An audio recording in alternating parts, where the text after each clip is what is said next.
τίποτα πως φαίνεται, όλα μέσα μου αρχίζουν και σαπίζουν, λες να χαίρομαι. Δυο σκάλες πάνω ανεβαίνω και ξανά να πέφτω. Μόνος μου παλεύω και γύρω με καταστρέφουνε.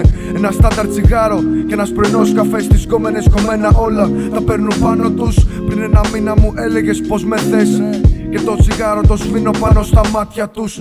Τι φαντάζεσαι και που ελπίζεις, πως το σκέφτεσαι μάγκα και που χαρίζεις.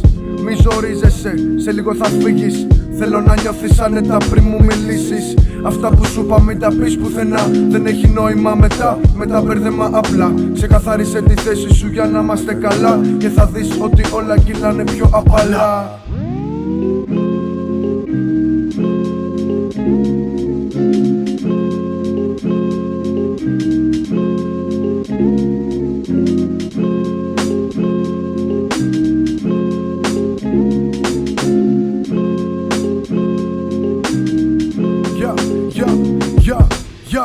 Ναι, γιατί τα κάνεις εσκεμμένα, γιατί έρχεσαι σε μένα αφού είναι όλα σκουριασμένα. Μιλάω για πόνο μέσα στο κεφάλι μου, ξεκάθαρα μαλάκα μου να τα είχα όλα θα θέλα.